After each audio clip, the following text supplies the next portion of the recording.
मित्रांनो, तुमचं पुन्हा एकदा GB स्टोरी टेलर या यूट्यूब चॅनलवर स्वागत आहे। आजच्या आपल्या गोष्टीचं नाव आहे लटकलेलं पिशाच। तुरुंगातील एक भयानक अनुभव। लेखक संतोष देशपांडे। पण गोष्ट सुरू करण्याआधी जर कोणी या चॅनलवर पहिल्यांदाच आलेले असाल तर त्यांनी ह्या चॅनलला सबस्क्राइब करायला विसरू नका। चला तर मग अजिबात वेळ न घालवता गोष्टीला सुरुवात करूया।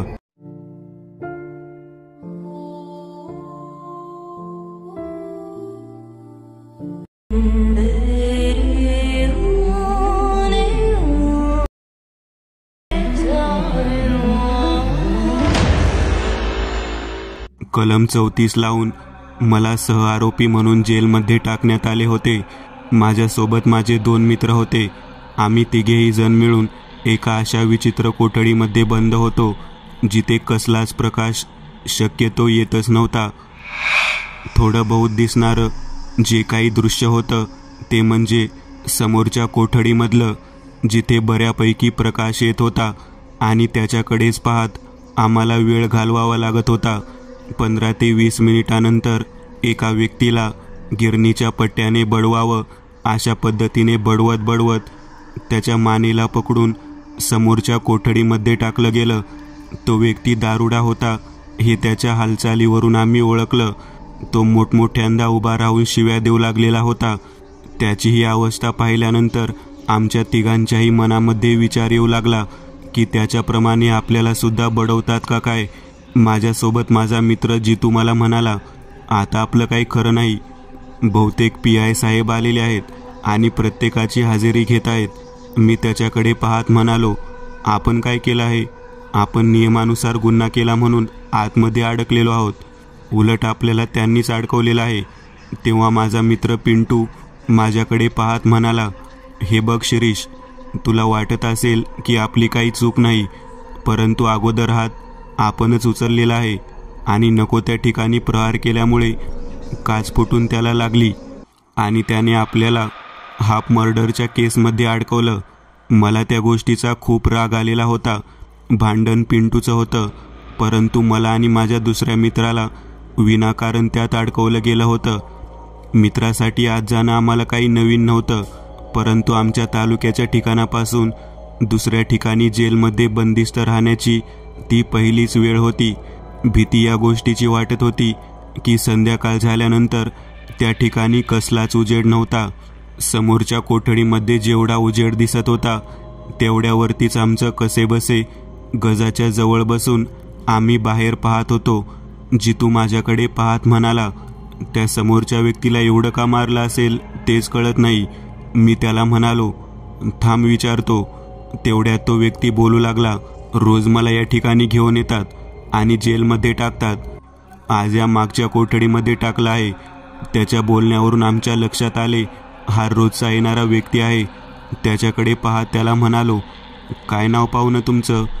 तेव्हा तो माझ्याकडे पाहत म्हणाला, मी आहे बजरंग, आपली 25 एकर शेती आहे। नालायक मला रात्रीतून पिऊ देत नाहीत, पिलं की मी गोंधळ घालतो, म्हणून जेलमध्ये आणून PI आमच्या पाहुण्यातलाच आहे ना, त्यामुळे तसं घडतं, त्याच्या तर आईचा। असं म्हणून त्या बजरंगनं 2-3 शिव्या घातल्या। मी त्याच्या उत्तराकडे पाहत म्हणालो, या जेलमध्ये चांगली एखादी कोठडी नाही का? किती भयानक, भेसळ आणि बेकार पद्धतीची कोठडी आम्हाला दिली आहे। घाण वास सुद्धा येतो आणि उजेड पण। मागच्या बाजूला काय केलं तेच कळत नाही। तेव्हा तुम्ही बंदिस्त असलेला कोठडी आणि मी बंदिस्त असलेली कोठडी कधीच उघडली गेली नाही। आज इलेक्शन झाल्यानंतर बरीच लोक या ठिकाणी बंदिस्त केले आहेत, म्हणून तुम्हाला आणि मला या मागच्या बाजूच्या कायम बंद असणाऱ्या कोठडीमध्ये आणून ठेवलेलं आहे। हे ऐकल्यानंतर जितू माझ्याकडे पाहत म्हणाला, अरे ही खूप दिवस बंद असलेली कोठडी आहे ना, त्यामुळे असला वास येत आहे। समोर बसलेला बजरंग कालवा करत होता, पोलिसांना घाण शिव्या देत होता, लक्ष वेधून घेत होता। आम्ही सहज त्याला म्हणालो, तुला तिकडे बंद केले आहे, निदान त्या ठिकाणी उजेड तर थोडा बहुत आहे, इथे कसलाच उजेड नाही आणि घाण वास येत आहे। आम्हाला तिकडे यायचं होतं, तुझ्या ओळखीचं कोणी पोलीस वगैरे आहे का? तेव्हा तो मोठ्याने ओरडून म्हणाला, माणसं जास्त झाली म्हणून घाणीत ठेवता काय पाहुण्यांना, असं म्हणून सारखं तो ओरडू लागला. तेवढ्यात एक कॉन्स्टेबल तिथे आला. त्याच्याकडे पाहत आम्ही, कसला घाण वास येत आहे, आम्हाला शिक्षा करायची असेल तर शिक्षा करा, परंतु अशा घाण अवस्थेत बंदिस्त करू नका. तेव्हा तो कॉन्स्टेबल आमच्याकडे पाहत म्हणाला, जागा नाही, नको त्यावेळी नाही ते धंदे करता, त्यामुळे अडकून बसता आणि आम्हाला नवीन जागा मागतात. काय निवडून वगैरे आलेल्या लोकांप्रमाणेच तुमचं चाललं आहे, गपगुमान पडून राहावा. तेव्हा समोरचा व्यक्ती त्याच्याकडे पाहत 500ची नोट त्याला देत म्हणाला, हरिपत्ती घे आणि त्यांना इकडच्या कोठडीमध्ये बंद कर. कॉन्स्टेबलनं पैसे घेतले आणि आम्हाला त्या बजरंगच्या कोठडीमध्ये नेऊन बंद केलं. आता आम्ही 4 जण झालो होतो. बजरंग आमच्याकडे पाहत म्हणाला, दारू पिणं हा काही गुन्हा आहे का? जर गुन्हा असता तर सरकारनं दुकानं बंद केली नसती का? उगाचच मला रोज त्रास देतात, परंतु आज मात्र लईच घाण ठिकाणी आणून ठेवलं आहे. कसं काय तिथं तुम्ही सहन केलं? खूपच घाण वास मारतोय. त्याच्याकडे बघत आम्ही म्हणालो, आम्ही या गावचे नाही आहोत, परगाववरून आलो आहोत. हाफ मर्डरच्या केसमध्ये अडकवलं आणि ते बंदिस्त करून ठेवलं. तुम्हाला नेहमी कुठे ठेवतात? तेव्हा बजरंग म्हणाला, मी एवढ्या खोपड्यात कधी आलो नाही. जास्तीत जास्त 1 किंवा 2 नंबरच्या सेलमध्ये मी असतो. हा 5 नंबरचा सेल आहे आणि हा समोरचा 6 नंबरचा. कधी इकडं कोणाला बंद केलं नाही. बोलणं सुरू होतं. गप्पांच्या ओघामध्ये रात्रीच्या जेवणाची वेळ झाली. पोलिसांच्या भट्ट्यानुसार आम्हाला बाहेरच्या एका बाईकडून जेवणाचा डबा पोहोचवला गेला. जेवण करण्याअगोदर आम्ही कॉन्स्टेबलला सांगितलं की या ठिकाणी जेवण जाणार नाही. आम्हाला बाहेर पोर्चमध्ये समोरच्या बाजूला जिथे लाईट आहे तिथे बसून जेवण करू द्या. कॉन्स्टेबलला मुख्य साहेबांना सांगितल्यावर आम्हा 4घांना त्या ठिकाणी नेण्यात आलं. तेथे बसून जेवण सुरू झालं. जेवण करून झाल्यानंतर परत जेव्हा आम्हाला त्या कोठडीमध्ये आणण्यात आलं तेव्हा समोरच्या 6 नंबरच्या कोठडीमध्ये कसली तरी हालचाल जाणवू लागली. त्या कोपऱ्यामध्ये असलेल्या ठिकाणी कोणीच येत नव्हतं, परंतु आम्ही जेवण करून आल्यानंतर आत कोणीतरी बंदिस्त आहे असं जाणवत होतं. मी कॉन्स्टेबलला विचारलं, नवीन कोणी आला आहे का इथं? कॉन्स्टेबल म्हणाला, अजून कशाला कोणाला बोलवत आहे? हे लोक कमी आहेत का? थोडीशी जाणीव झाली होती की समोरच्या घाणेरड्या वास येणाऱ्या त्या 6 नंबरच्या कोठडीमध्ये कोणीतरी आतमध्ये आहे. अंधार असल्यामुळे स्पष्ट दिसत नव्हतं. जितू म्हणाला, या कोठडीच्या बाहेर निदान एखादा दिवा तरी लावा, बल्ब लावा. कॉन्स्टेबल म्हणाला, दुसऱ्या शिफ्टचा माणूस 11 वाजता येतो, त्यावेळेला तो लावेल, तो बाहेरच झोपलेला असतो. बजरंग मोठमोठ्याने शिव्या देत होता. नालायक पैसे खातात आणि काम पण करत नाहीत. आमच्या झोपण्याची वेळ झाली होती. समोरच्या बाजूला गजाच्या पलीकडे नेमकं कोण आहे कळत नव्हतं, परंतु अस्तित्व जाणवत होतं. त्याच वेळेला बजरंग आमच्याशी बोलत बोलत कधी झोपी गेला तेच कळलं नाही. मी सुद्धा झोपण्याच्या बेतामध्ये होतो. तेवढ्यात जितू खूप मोठ्याने ओरडला, बघ ना, बघ पुढे, बघ कोण आहे, अरे बघ कोणीतरी लटकत आहे रे, कोणीतरी आत्महत्या केली आहे, बघ ना, बघ समोर कोण आहे. जितू तसं म्हणत होता तेवढ्यात बजरंग उठला आणि बजरंग समोर पाहू लागला. त्याला काही दिसत नव्हतं, परंतु तो ओरडत होता. तो म्हणाला, बाहेर काढा साहेब, बाहेर काढा, काहीतरी विचित्र आहे, कोणतरी आत्महत्या केली आहे, बाहेर काढा सर, बाहेर काढा. रात्री 11च्या ड्युटीला येणारा व्यक्ती बाहेरच्या बाजूला झोपलेला होता. त्याने बल्ब पण लावलेला नव्हता. आमचा आरडाओरडा कालवा ऐकून झाल्यानंतर तो पळत आला आणि गजावरती जोरात काठ्या मारत म्हणाला, गपगुमान पडा. तो असं म्हणणार तेवढ्यात मागच्या बाजूला त्याला कोणीतरी रडत आहे असा आवाज ऐकू आला. तो वळला आणि त्या गजांजवळ गेला. तुरुंगातल्या त्या दाराजवळ पोहोचल्यानंतर त्याने ते दार उघडावं म्हणून कमरेची असलेली चावी बाहेर काढली आणि समोरचा तुरुंगाचा दरवाजा उघडला. तो आत प्रवेश करणार तेवढ्यात मागून बजरंग म्हणाला, आत कोण आहे माहिती आहे का? तो जागेवरच थांबला. अचानक मागच्या दिशेला फिरत तो बजरंगकडे पाहत म्हणाला, तुला माहीत आहे का कोण आहे तिथे? तेव्हा बजरंग म्हणाला, मला माहीत नाही. तुम्हाला माहिती असायला हवं. 6 नंबर कोठडीमध्ये कोण आहे ते बजरंगचे बोलणे ऐकल्यानंतर तो परत गेला आणि उघडलेल्या दाराचे कुलूप लावले आणि थेट रेकॉर्ड रूमकडे गेला. रेकॉर्ड रूमवरती कोणाची नोंद आहे ते पाहण्यासाठी त्याने वही उघडली, परंतु तेथे कोणाचीच नोंदणी नव्हती. आता मात्र तो घाबरला. त्याने बल्ब लावायचा म्हणून बाजूला येऊन बटन दाबायला सुरुवात केली. बटन दाबलं की त्याला इतका जोरात करंट बसला की तो खाली पडला. तो थेट त्या समोरच्या तुरुंगाच्या गजांजवळ जाऊन पोहोचला. त्याला जवळजवळ विजेच्या धक्क्यामुळे फेकले गेल्यासारखं झालेलं होतं. बल्ब तर लागला नाही, परंतु त्याची अवस्था पाहिल्यानंतर आम्ही घाबरलो. आम्ही त्याला मदत करण्यासाठी त्याला म्हणालो, तुझ्या जवळची चावी आमच्याकडे फेक, आम्ही गज उघडून बाहेर येतो. चावी फेकली. बजरंगने दार उघडलं आणि बाहेर गेलो. त्याला आतल्या बाजूला आम्ही ओढत आणलं. मागच्या बाजूला कोणीतरी गुरगुर करत आहे हा आवाज येऊ लागलेला होता. आवाज ऐकल्यानंतर मात्र आमच्या सगळ्यांची दानादान उडाली. जितू साहेब, मला वाटतं आपण या ठिकाणी थांबलो चुकीचं आहे. 2 नंबर खोलीकडे जाऊयात. तेव्हा तो व्यक्ती म्हणाला, स्वतःला आतमध्ये बंद करून घ्या. चुकून जरी समोरचे दार उघडलं तर मला वाटत नाही आपल्यापैकी कोणी व्यवस्थित राहील किंवा जिवंत राहील. तेव्हा त्याचं बोलणं ऐकल्यानंतर आम्हाला आश्चर्य होऊ लागलं. त्या पोलिसाकडे पाहत म्हणालो, आपल्या कोठडीमध्ये बंद राहा म्हणजे नेमकं काय म्हणायचं आहे मग? तो म्हणाला, समोरची जी 6 नंबरची कोठडी आहे त्या कोठडीमध्ये जे काही दृश्य दिसत आहे, जे काही जाणवत आहे ते या अगोदरपासून जाणवत आहे. आम्ही कधीच या ठिकाणी येत नाही, इथला बल्ब लावत नाही, या ठिकाणी झोपत नाही. आज पहिल्यांदा जास्त कैदी आल्यामुळे या ठिकाणी लोकांना ठेवण्याची वेळ आली. माझ्या लक्षात नाही, नाहीतर मी या भागात आलोच नसतो. मी मुद्दामून 1 नंबर कोठडीजवळ झोपतो. मी एवढ्या लांब कधीच येत नाही.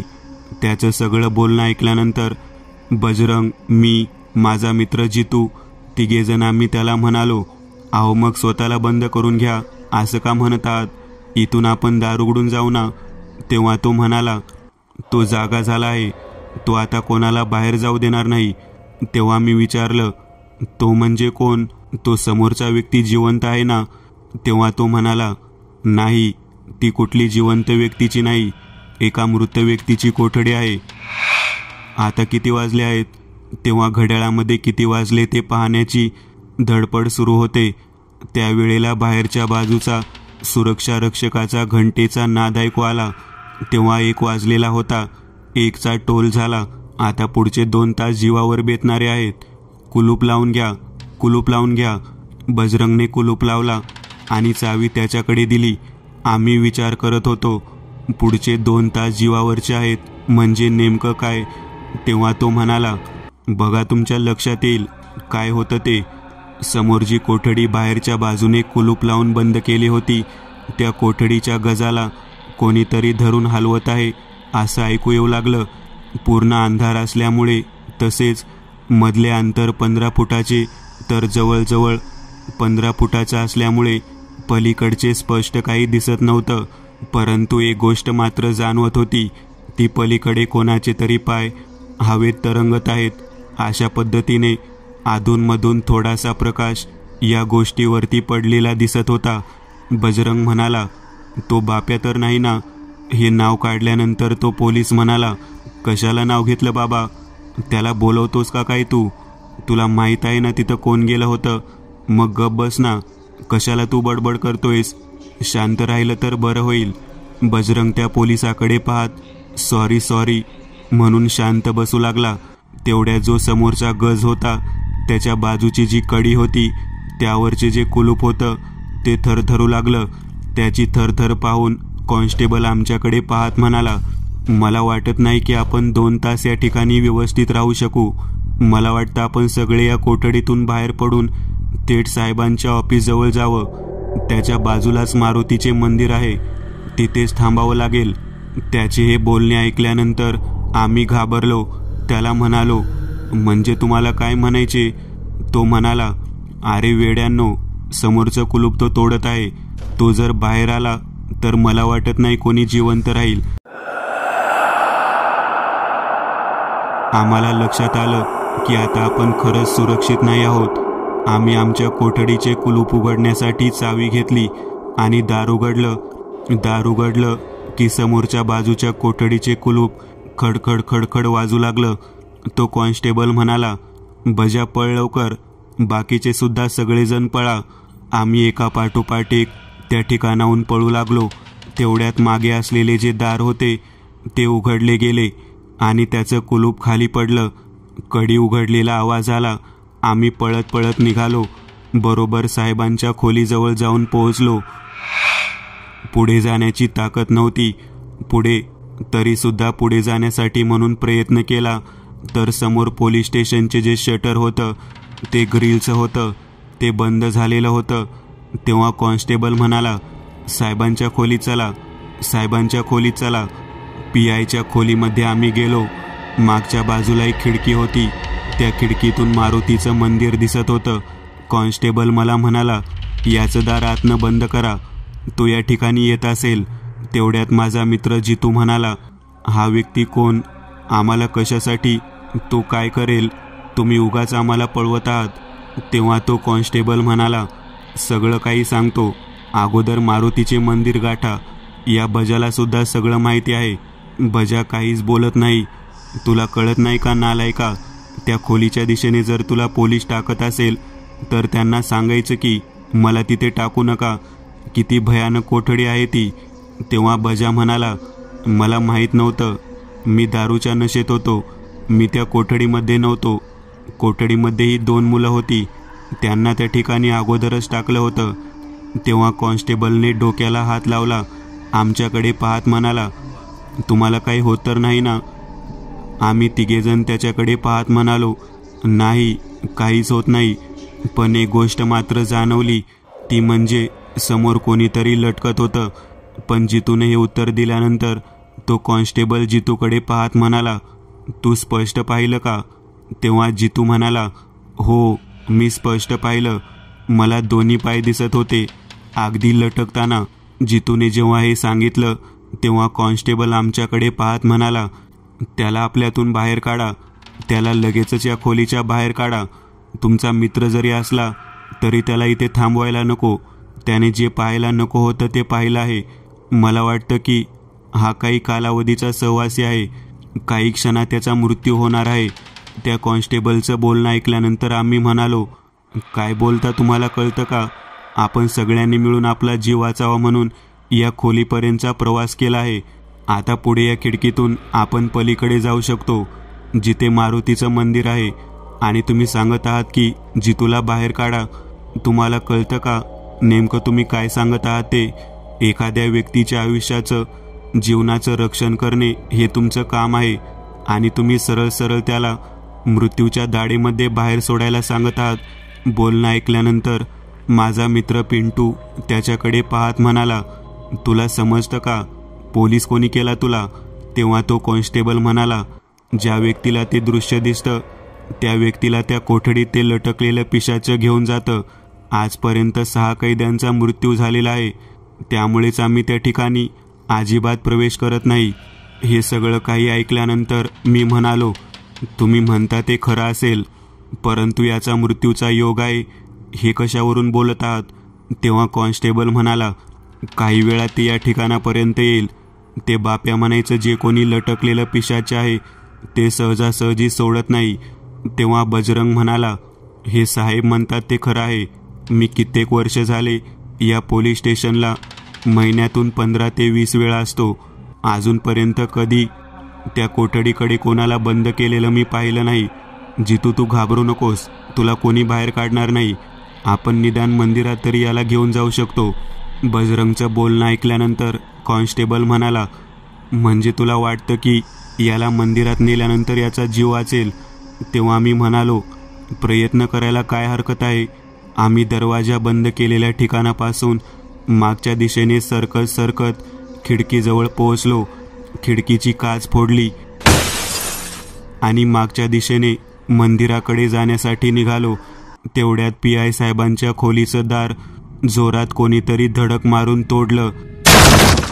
आता आम्हाला लक्षात आलं की आता ते पिशाच नक्कीच त्या खोलीमध्ये ज्याने कोणी त्याला पाहिलं आहे त्याचा शोध घेत आहे.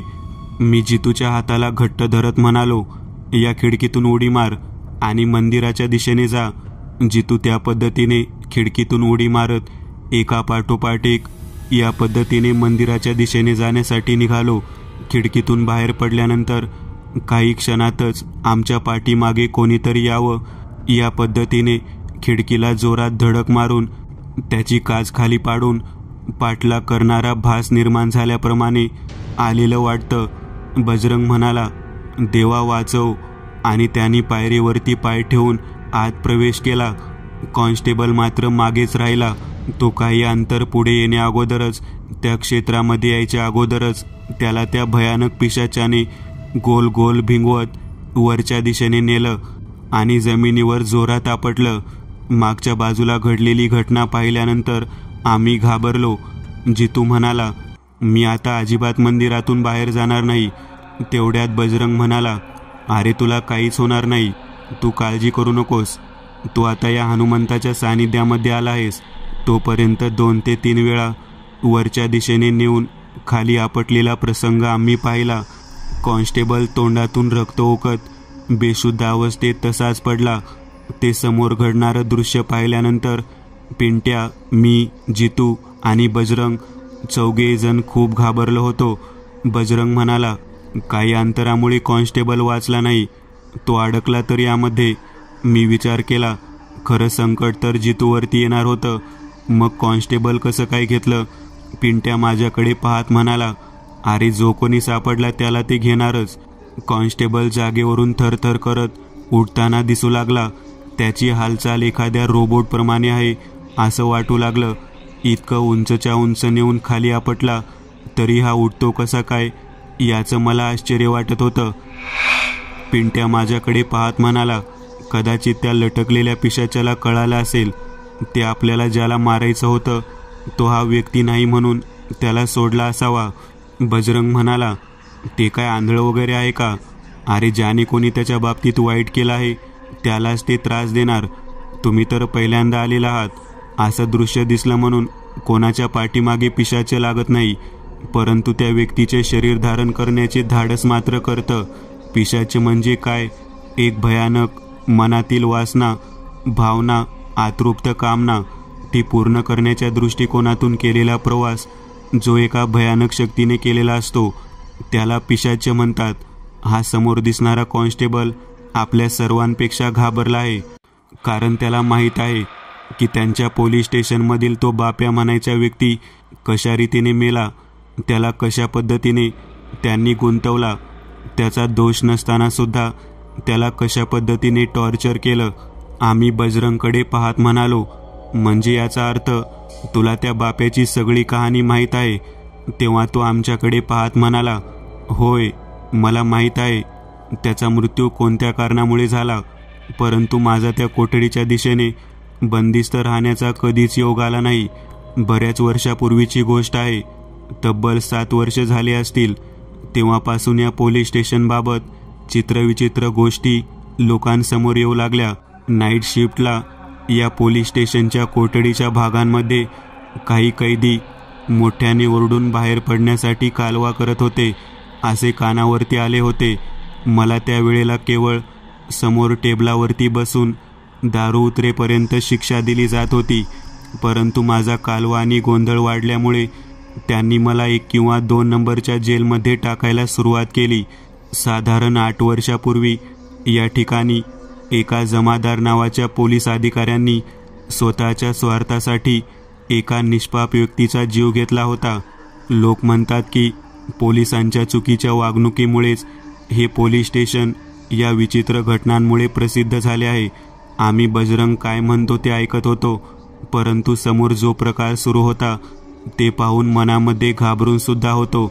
कॉन्स्टेबल कसाबसा रोबोटसारखा चालत चालत इकडे तिकडे फिरत होता. त्याची अवस्था पाहून पिंट्या त्याला म्हणाला, ये इकडे मंदिराकडे. तो पिंट्याकडे पाहत म्हणाला, ये माझ्याजवळ ये, लवकरात लवकर ये. मी नाही गुन्हा केला, कोण होता तो कोठडीमध्ये, त्या सगळ्यांना घेऊन इकडे ये. असं म्हणून तो पुढं चालत येताना दिसू लागला. मी डोक्याला हात लावला. कॉन्स्टेबल हा पूर्णतः रक्तबंबाळलेल्या अवस्थेत होता, परंतु त्याच्या शरीरावर मात्र कोणत्या तरी विचित्र व्यक्तीचा अवलंब होता हे लक्षात येऊ लागलं. त्या कॉन्स्टेबलने हाक मारल्यानंतर त्याचा आवाज भेसूर पद्धतीचा आहे हे लक्षात येऊ लागलं. आता मात्र पुढे जाण्याचं धाडस नव्हतं. पिंट्या माझ्याकडे पाहत म्हणाला, जातोस का तू? काय म्हणतोय बघतोस का? मी म्हणालो, काय गरज आहे का? आहे असा पडू दे ना, त्याच्या जागी विषाची परीक्षा का घ्यायची? बजरंग आमच्याकडे पाहत म्हणाला, त्या कोठडीमध्ये तुम्ही तिघेजण बंदिस्त होता. तुम्हा तिघांना तो बोलावत आहे. तो स्वतः निष्पाप आहे, त्याची काही चूक नाही हे त्याला सिद्ध करून दाखवायचं आहे. कदाचित त्यामुळेच तुम्हाला बोलावत आहे. बजरंग असं म्हटल्यानंतर आम्हाला जवळजवळ कळून चुकलं की त्या कॉन्स्टेबलला ज्या पद्धतीने त्या प्रेतात्म्याने घेरलेला आहे, त्या पिशाच्याने घेरलेला आहे, त्याला काहीतरी सांगायचं आहे. मंदिराच्या कठड्यावरती येऊन बसल्यावरती तो समोर येऊ लागला. 2 तासामध्ये काहीतरी भयानक घडणार आहे हे आम्हाला जाणवत होतं. मग नेमकं भयानक काय होतं तर ते मला जाणवू लागलं. पिंट्या माझ्याकडे पाहत म्हणाला, अरे जे समोर दिसत आहे तेच भयानक आहे. या कॉन्स्टेबलला ज्या पद्धतीने त्याने आपटलं आणि ज्या पद्धतीने त्याचा ताबा घेतला ते सर्व काही भयानक आहे. ते समोर बसलेलं पिशाच माझ्याकडे बघून बोलू लागले. बजरंग त्याच्याकडे पाहत होता. बाप्या, काय घडलं होतं रे तुझ्यासोबत म्हणून तू आत्महत्या केलीस? तेव्हा तो रडू लागला. केवळ केस मार्गी निघावी म्हणून त्या साहेबांनी मला खोट्या गुन्ह्यात अडकवलं. मी गुन्हा कबूल करावा म्हणून या पोलीस स्टेशनमधील सर्व कॉन्स्टेबल लोकांनी मला इतकं मारलं की माझं बसणं उठणं सुद्धा मुश्किल झालं. स्वतःच्या स्वार्थासाठी एखाद्या गरीब मुलाला या पद्धतीचा त्रास इतक्या विचित्र पद्धतीने दिला गेला की मी जिवंत राहण्याची आशा सोडून दिली. 3rd डिग्रीचा मार मला देण्यात आलेला होता, तरीसुद्धा मी गुन्हा कबूल केला नाही आणि अखेर मला तो त्रास सहन झाला नाही. मी माझ्या शरीर वेदनेसमोर हात टेकले आणि या 6 नंबरच्या कोठडीमध्ये मी माझं जीवन संपवलं. त्या कॉन्स्टेबलच्या शरीरामध्ये असलेल्या त्या बाप्या म्हणायच्या व्यक्तीच्या पिशाच्य प्रेतात्म्यासमोर सर्व काही सांगितलेलं होतं आणि याचमुळे त्या पोलीस स्टेशनमधील जो कोणी पोलीस होता तो त्या दिशेने कधीही जात नव्हता. तो घाबरायचा. 5 ते 6 व्यक्तींचा मृत्यू झाला. ही गोष्ट जेव्हा बजरंगने आम्हाला सांगितली तेव्हा आम्ही बजरंगला विचारलं, 5 ते 6 व्यक्तींना मारलं हे तू सांगितलं, समोर बसलेला जो व्यक्ती आहे तो विनाकारण का मारेल? तेव्हा समोर बसलेल्या त्या बापूला बजरंग पाहत म्हणाला, बापू, तू 5 ते 6 लोकांना का म्हणून मारला असेल? बापू म्हणाला, मी कोणत्याही निष्पाप व्यक्तीला मारलं नाही. ज्यांनी माझ्या शरीरावरती घाव केले त्या पोलिसांनाच मी या ठिकाणी मारलं आहे. तेव्हा बजरंग म्हणाला, ते तर साध्या ड्रेसमध्ये होते, त्यांच्या अंगावरती युनिफॉर्म होता. तेव्हा त्याने सांगितले की ते साध्या ड्रेसमध्येच होते, परंतु मी मला मारलेल्या व्यक्तीला त्याने घातलेल्या युनिफॉर्मवरून नाही तर त्याच्या चेहऱ्यावरून ओळखून मारलं. ते स्वतःचा युनिफॉर्म काढून या भागामध्ये आले होते. त्यांना वाटत होतं की या ठिकाणी पोलिसांचा युनिफॉर्म घालून जो कोणी येईल त्यालाच मृत्यूला सामोरे जावे लागते, परंतु त्यांचा अंदाज मी खोटा ठरवत मी या ठिकाणी लटकवलेल्या अवस्थेत असलेलं प्रेत त्यांना दाखवून त्यांना प्रथमेतून हुसकावून लावण्याचा प्रयत्न केला. परंतु ते जेव्हा गेले नाहीत तेव्हा मात्र मी त्यांचा जीव घेतला. एखाद्या निष्पाप व्यक्तीचा तळमळणारा आत्मा कशा पद्धतीने स्वतःचा सूड घेऊ शकतो हे मला दाखवून द्यायचे होते. हा जो कॉन्स्टेबल आहे ज्याचं मी शरीर धारण केलं आहे याचा त्यामध्ये हात होता. त्याने मला गुन्हा कबूल करावा म्हणून खूप त्रास दिला होता. त्याने माझ्या अंगावरती कधी हात उगारला नाही, परंतु माझ्या घरच्या लोकांना माझ्यासमोर उभा करून त्याने मला भीती घातली होती. आज त्याला जेव्हा मी ही भीती घालून त्याची अशी अवस्था केली की तुमच्यासमोर तो सगळं काही खरं खरं बोलून मान्य करेल, त्याला स्वतःचा गुन्हा कबूल करायला मी लावणार आहे असे म्हणून त्याने ते शरीर सोडलं आणि तो बाजूला उभारला. कॉन्स्टेबलच्या तोंडातून रक्त येत होतं. त्याच्याकडे पाहत तो मोठ्याने म्हणाला, आठवतो दिवस तुला? कळतं का कशा पद्धतीने माझ्या घरातील लोकांना माझ्यासमोर उभा करून मी गुन्हा कबूल करावा म्हणून मला त्रास दिला होता? आज जेव्हा तीच वेळ तुझ्यासमोर आली आहे तेव्हा तुला कळत आहे मी सुद्धा तुझ्या घरच्या लोकांना या ठिकाणापर्यंत आणू शकतो, परंतु तुझ्यात आणि माझ्यात फरक काय राहणार? तू निर्दयी नराधम व्यक्ती आहेस. माझ्या मृत्यूनंतर सुद्धा लोकांना खोटे सांगून माझ्याबद्दल अपप्रचार करत आहे. आता तुझी वेळ भरलेली आहे. बोल, तू काय काय केलं होतं? त्यावेळेला कॉन्स्टेबल आमच्याकडे पाहत बोलू लागला. त्याच्या तोंडातून रक्त पडत असताना सुद्धा तो सांगत होता, माझ्याकडून चूक झाली. मी ती गोष्ट माझ्या मर्जीने केली नाही. आमचे जे साहेब होते, जे PI होते, त्यांच्या सांगण्यावरून हे सगळं काही करावं लागलं. सोड मला, सोड. माझा यात काही दोष नाही. त्याचं हे बोलणं ओरडणं ऐकल्यानंतर आम्ही बजरंगकडे पाहिलं. बजरंगला म्हणालो, तुला माहीत असेल ना PIने काय केलं आहे? बजरंग आमच्याकडे पाहत म्हणाला, समोर उभारलेल्या बाजूचं जे बापूचं प्रेत आहे तो कशाला खोटं बोलेल? त्याचा जीव गेला. पिशाच हे कधीच खोटं बोलत नाही. तेव्हा मी म्हणालो, मी तर ऐकलं आहे पिशाच खरं कधी बोलत नाही, ते लोकांना फसवतं. तेव्हा बजरंग म्हणाला, होय, बदला घ्यायच्या भावनेने पिसाळलेलं व पेटलेलं तसं करू शकतं, परंतु ज्याच्यावर एवढ्या भयानक पद्धतीने अन्याय झालेला आहे तो स्वतःच्या आयुष्यातील खरी कथा सांगणारच ना. कॉन्स्टेबल माफी मागत असताना पाहिल्यावर आम्ही त्या बापूच्या पिशाच्या प्रेतात्म्याला विनंती केली की याचा जीव घेऊ नये, त्याला सोडून द्यावे. तेव्हा तो समोर पाहत म्हणाला, माझ्या शेवटच्या इच्छेपैकी शेवटचा असणारा व्यक्ती याला जर सोडलं तर मला मुक्ती मिळणार नाही आणि याचं रक्तप्राशन केल्याशिवाय माझा आत्मा शांत होणार नाही. त्याचे हे बोलणं ऐकल्यानंतर समोर तळमळणारा कॉन्स्टेबल आमच्याकडे पाहत होता. त्यालाही जाणीव झाली होती की त्याने ते काही केले ते चुकलं होतं. कॉन्स्टेबल आमच्याकडे पाहत म्हणाला, खूप मोठी चूक केली मी. आता मला माफी नाही. स्वार्थासाठी हे सगळं काही आहे. ते पिशाच्या बाजूच्या पटांगणामध्ये त्याच्या कडेने फिरत फिरत त्याच्या केलेल्या पापाच्या कर्माचा जणू काही पाडाच वाचत होता. त्याच्या घरच्या लोकांची अवस्था त्याने आमच्या नजरेसमोर आणून दिली. त्यावेळेला मात्र आम्हाला कळून चुकलं की या कॉन्स्टेबलनं खरंच खूप मोठी चूक केली आहे. एका निष्पाप व्यक्तीचा जीव घेण्यासाठी केलेली मदत हा खूप मोठा गुन्हा आहे. तो स्वतः जर त्यामध्ये त्याच्या बाजूने उभा राहिला असता तर त्या मुलाचा जीव गेला नसता. अखेर त्या लटकलेल्या पिशाचे प्रेतात्म्याने बापूला सुद्धा बाजूच्या झाडाला वरच्या दिशेने त्या झाडाच्या पारंब्याला त्याच्या नरड्याला फास देऊन लटकवून टाकलं. शेवटी म्हणतात ना, जे करावं ते भरावं. ज्या कोठडीत आम्ही बंद होतो त्या कोठडीत बंद असून सुद्धा आम्हाला त्याने काही केलं नाही. आम्ही बाहेर आलो. समोर उभा असलेल्या बापूच्या प्रेतात्म्याकडे पाहत बजरंग म्हणाला, आता ती जागा शांत कर. या जगाचा निरोप घे आणि कायमस्वरूपी मुक्तीच्या दिशेने वाटचाल कर. परत येऊ नकोस, कधी येऊ नकोस आणि कोणत्याही निष्पाप व्यक्तीला त्रास देऊ नकोस. तेव्हा बजरंगकडे पाहत त्याने डोळे मिटले आणि क्षणात लटकलेल्या अवस्थेतील ते मुक्तीच्या दिशेने निघून गेले. मित्रांनो, आज पुरतं एवढंच. तुम्हाला जर काही गोष्ट आवडली असेल तर नक्की लाईक करा.